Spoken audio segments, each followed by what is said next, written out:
지금까지는 제가 로비에서 영상을 올려드렸는데 워낙 날이 더군다나 실내이긴 합니다만 로비여서 많이 제대로 나오지는 않더라고요. 지금 제가 한창 역사 강의를 하던 중이었는데, 그러니까 그래서 이번 주부터는 장소를 옮겼습니다. 그래서 이제 가뜩이나 목소리도 잘 안 좋고 말도 떠듬는 전데, 그렇게 해서 이번에도 지난번에 해서 계속 제가 백정의 유래에 대해서 계속 설명을 드리고 있으므로 이번에도 계속 설명을 이어가도록 하겠습니다. 근데 제가 최초의 백정을 근데 지난주에는 워낙 목소리가 잠겨서 제대로 나오지 않아서 그렇게 해서 이번에는 두 번째 백정에 대해서 이야기를 해드리도록 하겠습니다.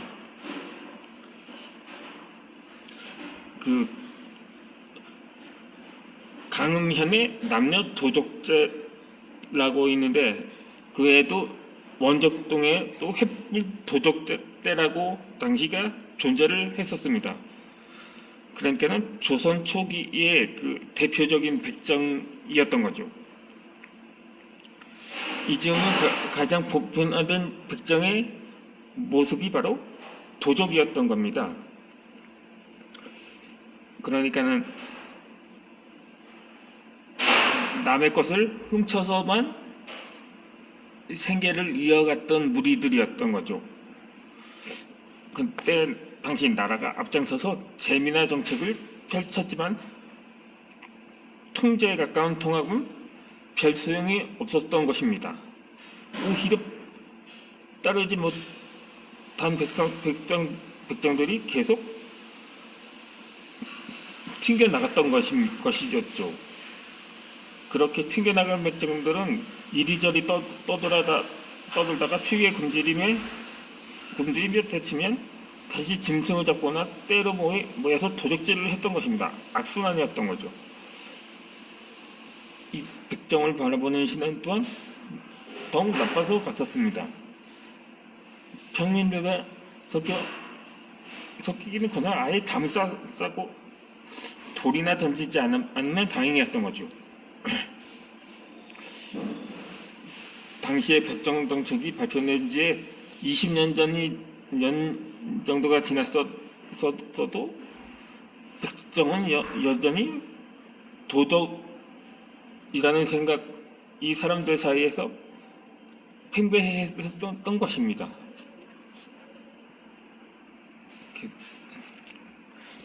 계속 들고만 있으니 팔이 아파가지고 조금 이렇게 놓아서 설명을 드리도록 하겠습니다. 그 기록이 세종실록, 세종 28년에 세종실록에서도 기록되어 있습니다.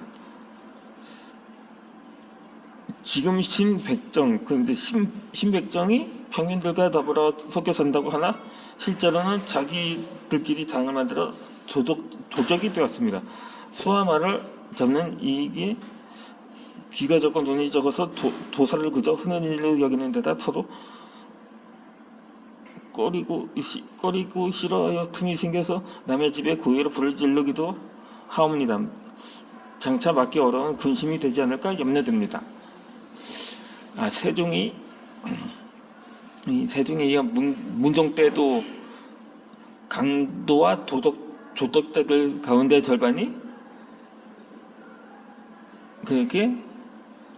그때도 또 신백정이라고 또 한자를 더 붙였거든요. 이렇게 해가지고 그 당시에는 거의 하소연의 이 터도 나왔었던 거죠.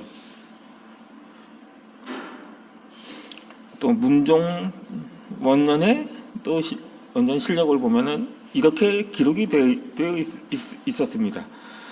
각 도의 무리 가운데 강도와 살인을 한 자가 380여 명이나 되는데 죄인과 신백정이 절반을 차지합니다. 도내에 붙어 사는 곳을 수색하고 체포해서 엄하게 다스리기는 하지만 형벌이 엄하지 않으면 어떻게 그들을 막을 수 있겠습니까?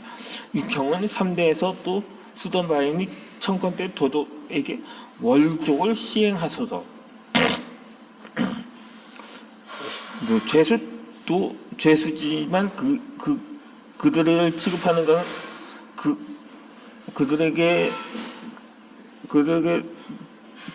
그들이 치러야만 했던 대가도 가혹했었던 것입니다. 이 그 중에서 6형이 있었는데 코를 베거나 귀를 자르거나 목을 따기도 하는 것처럼 이렇게 육체적인 형벌을 가하는 것이었던 것이었습니다. 이에 거세를 하는 궁형도 있었고 피부에 먹을 새기는 묵형도 있었습니다. 그 중에서 월족은 발꿈치를 자르는 형벌이었습니다. 사냥에 익숙한 몸으로 사는 백정에게는 더 이상 걷지 못하는 형벌을 무엇보다도 가혹한 것이었던 거죠. 그 죄도 아예 죄 짓는 사람 19은 다 백정이라는 증언이 줄줄이 뒤를 이었던 것입니다. 그래서 조선왕조실록에서도 강도나 절도 같은 범죄에서 백정의 비율이 거의 대부분이었다고 기록이 되었습니다. 거의 범죄자의 대다수가 백정이었다는 얘기입니다. 여기였습니다.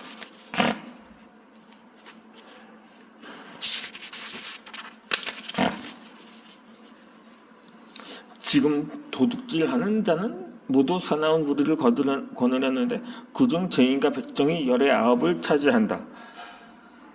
죄인 백정들은 거의 모두가 조적이다. 지금 크고 작은 도적으로 체포된 자의 대부분이 모두 백정이다. 도둑질과 강도질은 거의 죄인과 백정들이 하는 짓이다. 지금 도둑이 일어나서 날 안팎이 다 시끄러운데 모두 죄인 백정들의 무리들이다. 그것은 대자의 백성들의 생각이었다. 아예 때를 이어 강도질을 하는 경우도 자주 나타난다. 세종 10년 여름에 황해도에 나타난 두 도둑자가 이야기가 그런 모습을 잘 보여준다. 바로 강흥면 남로 도적대와 원적동 횃불 도적대라고 했었습니다.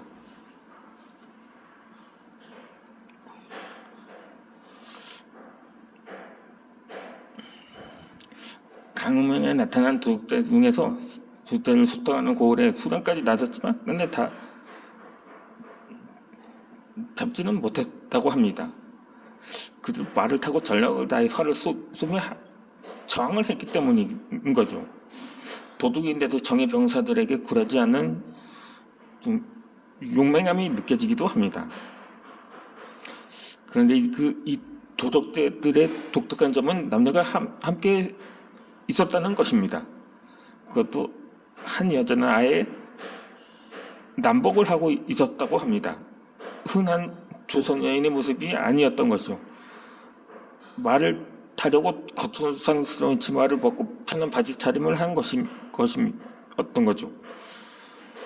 차림새부터 오래전에 유목민의 습성을 그대로 지니고 있었던 것을 알 수가 있을 것입니다.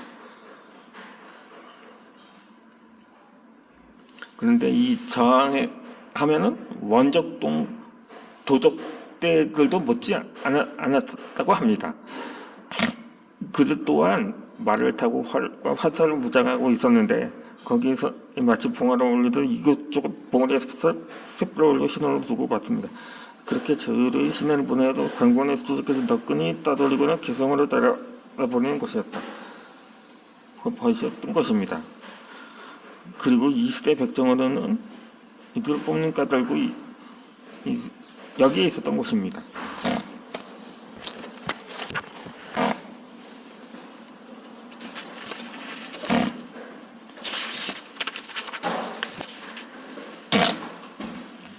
그렇게 도망간 도적을 추적하면 반드시 개성에 사는 백정과 죄인들이랄 거라고 말하곤 했습니다. 백정과 죄인이 범인이라고 단정하고 있지 않는데 그야말로 절대 생각이 바뀌지 않았을 거라는 확신이었던 것이었죠. 그런데 이러한 생각은 어디부터 나왔는지, 언제부터 도덕은 모두 백정이라고 매도하게 되었는지는 그것도 당연한 사실이 되었던 계기가 있었던 것입니다. 세종 때 올라온 전 동시부당 조사정에서는 그 답을 찾을 수가 있는데, 무려 7순이 남은 노대신은 임금의 성적을 입어 잘 살고 있었다는 찬사를 바친 뒤 요즘 도적들 때문에 고생이라는 말을 하곤 했었습니다. 그리고 그 도덕자들에 대해서 대부분 백정이라고 콕 집었던 것이었죠.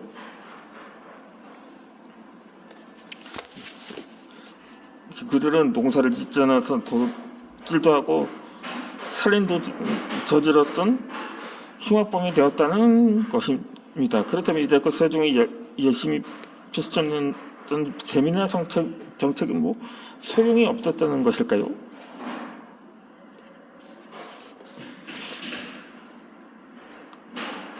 어쩌면 그렇습니다.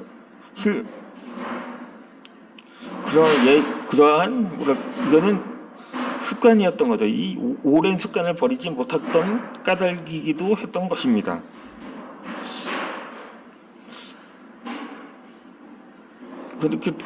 그래도 평민이라는 백정의 시대 혼인하지 않고 관리자를 저들미디하는 그런 것입니다. 농지개간으로 습꽃들의 정작 준다는 땅은 당시 관리들이 몰라라 하기도 했었던 거죠. 이렇게. 또 조준이 아마 조금 손으로 받쳐줘야겠습니다. 조준이 안 맞네요. 그래서 그 두 손을 모두 놓아서 하려고 하니까는 이렇게. 마치 평민들은 마치 백정들은 역병 취급하듯이 피했던 것이 어떤 것입니다. 따라서 그것은 백정들보다는 그들을 대하는 사람들이, 그러니까는 일반 백성들과 관리들의 문제였던 것입니다. 그러니까 일종의 편견이었던 거죠. 그렇게 악수단이 오래 지속되면서 백정들은 다 도둑놈이라는 고정관념이 굳어질 수밖에 없었던 것입니다. 그렇게 해서 그런 것을 깨뜨리기는 결코 쉽지가 않았죠. 이어지는 영상에서 살구시 목장에 대해서도 설명을 드리겠습니다. 백정들이 집단은 장소였거든요. 이렇게 해서 이어서 설명을 드리겠습니다.